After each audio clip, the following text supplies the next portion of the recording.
Welcome back, Panthers. It's time for another chapter of The Lightning Thief. This one is titled Annabeth Does Obedience School.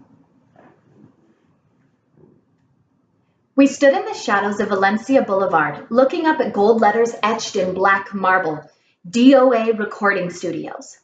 Underneath, stenciled on the glass doors, no solicitors, no loitering, no living. It was almost midnight, but the lobby was brightly lit and full of people. Behind the security desk sat a tough-looking guard with sunglasses and an earpiece. I turned to my friends. Okay, you remember the plan? The plan, Grover gulped.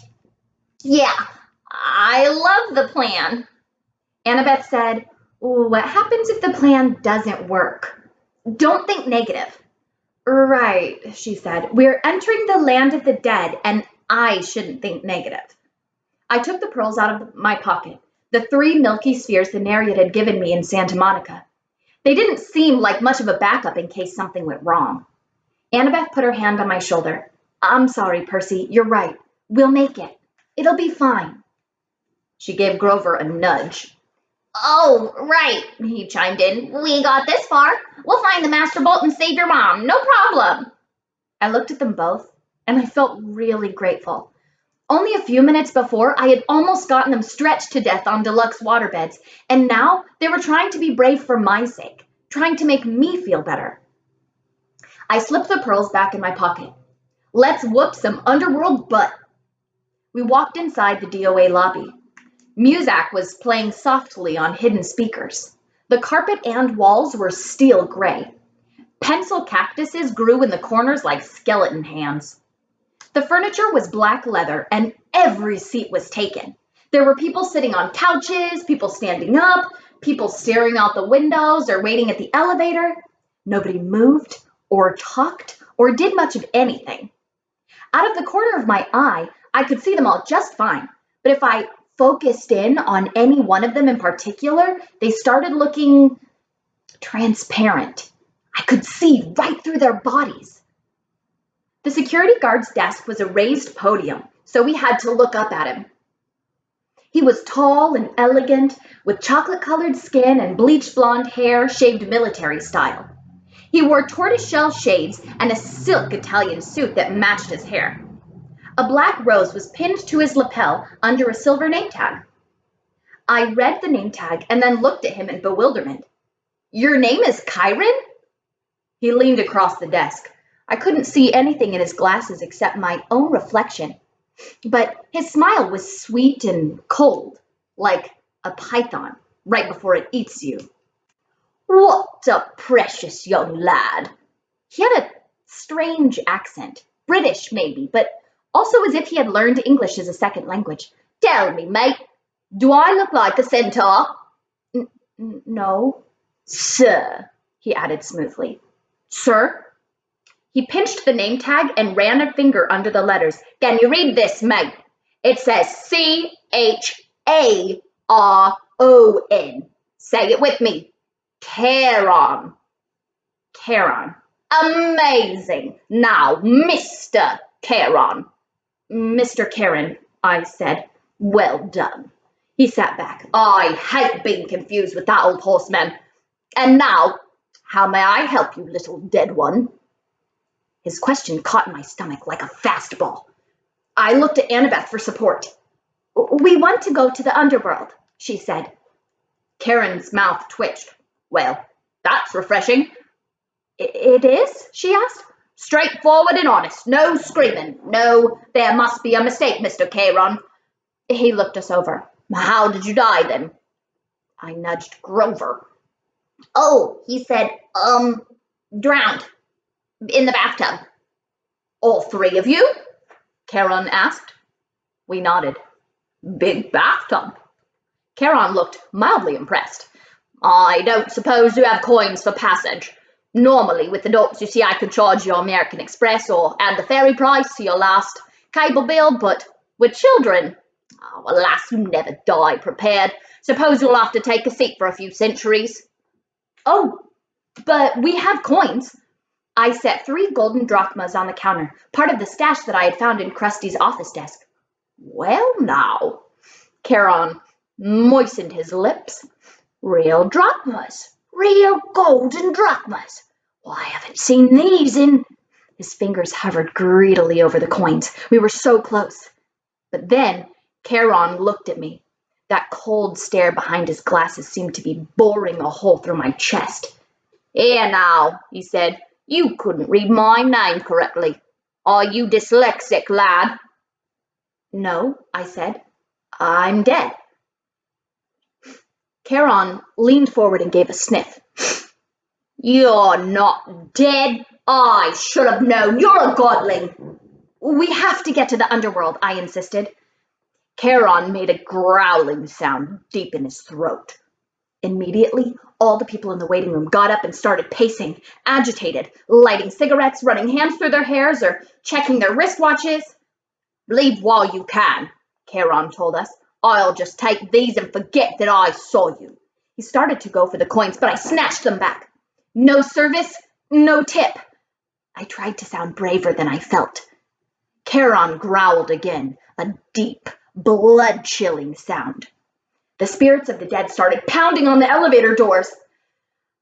It's a shame, too, I sighed. We had more to offer. I held up the entire bag from Krusty's stash. I took out a fistful of drachmas and let the coins spill through my fingers. Charon's growl turned into something more like a lion's purr. Oh, do you think I can be bought, godling? Eh? Just out of curiosity. How much have you got there? A lot, I said. I bet Hades doesn't pay you well enough for such hard work. Oh, you don't know the half of it. How would you like to babysit these spirits all day? Always, please don't let me be dead, or please let me across for free. I haven't had a pay raise in 3,000 years. Do you imagine suits like this come cheap? You deserve better, I agreed. A little appreciation, respect, good pay. With each word, I stacked another gold coin on the counter. Charon glanced down at his silk Italian jacket, as if imagining himself in something even better. I must say, lad, you're making some sense now. Just a little. I stacked another few coins. I could mention a pay raise while I'm talking to Hades. He sighed. The boat's almost full anyway. Might as well add you 3 and be off. He stood, scooped up our money, and said, come along. We pushed through the crowd of waiting spirits, who started grabbing at our clothes like the wind, their voices whispering things I couldn't make out. Charon shoved them out of the way, grumbling, freeloaders.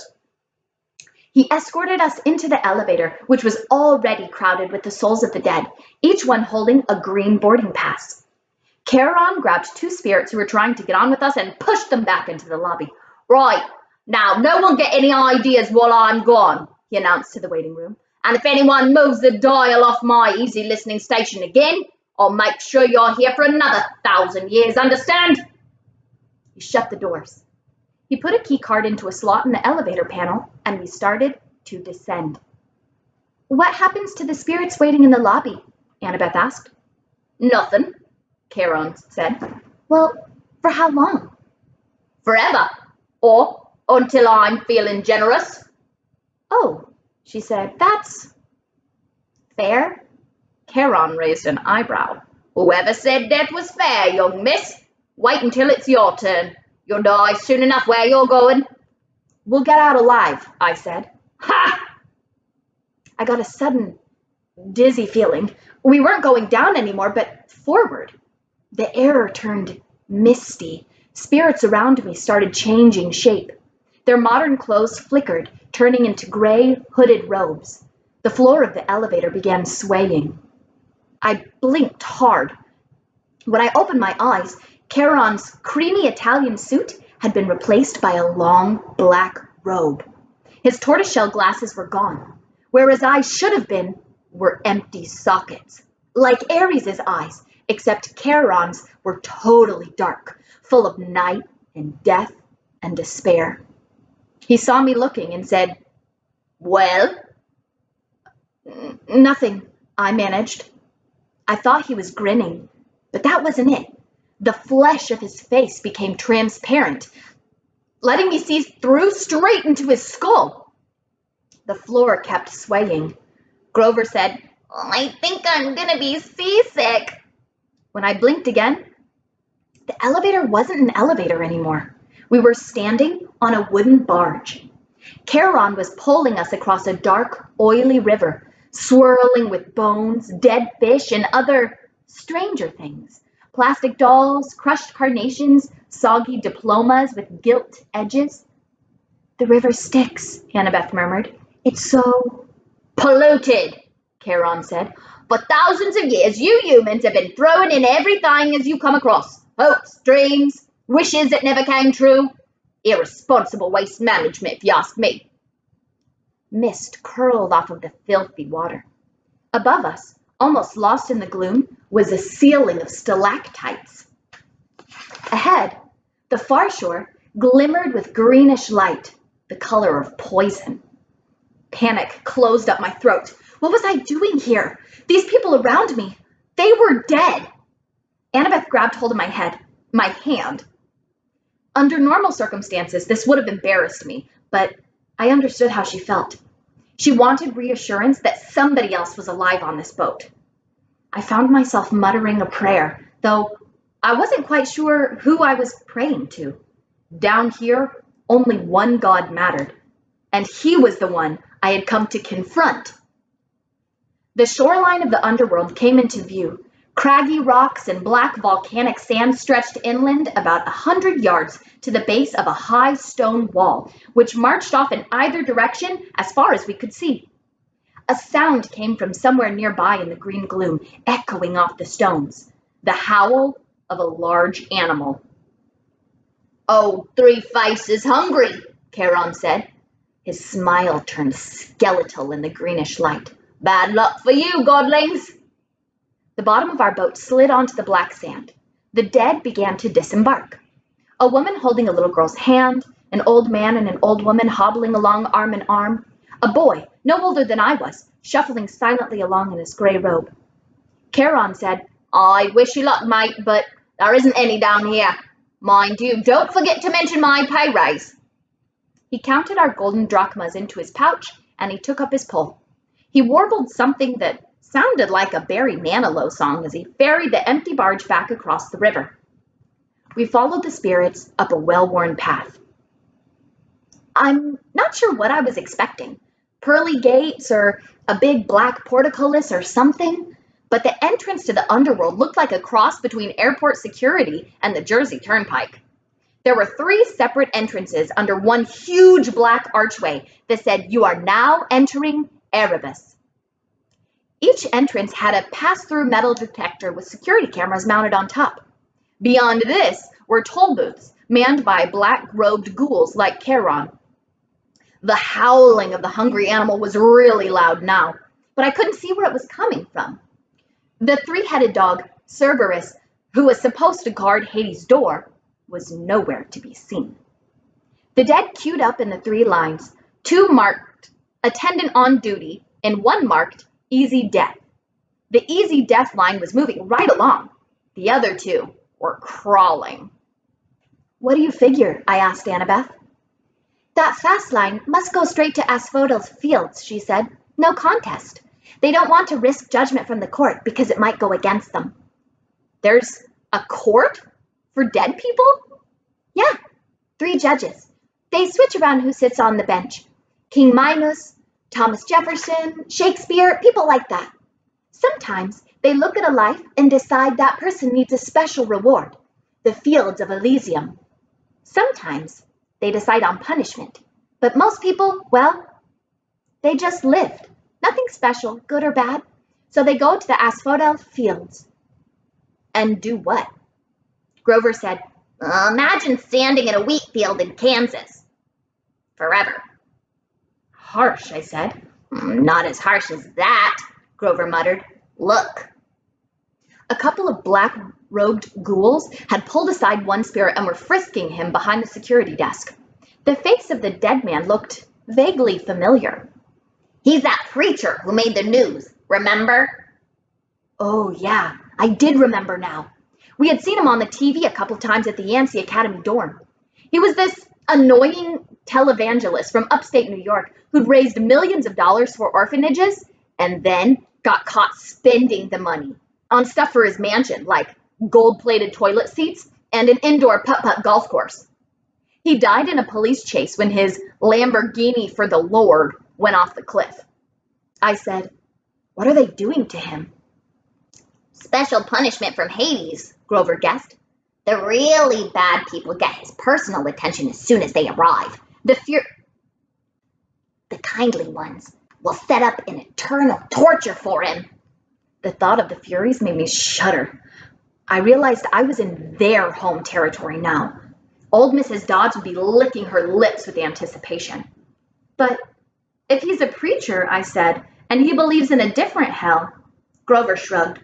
Well, who says he's seeing this place the way we're seeing it? Humans see what they want to see. You're very stubborn, persistent in that way. We got closer to the gates. The howling was so loud now that it shook the ground under my feet, but I still couldn't figure out where it was coming from. Then, about 50 feet in front of us, the green mist shimmered.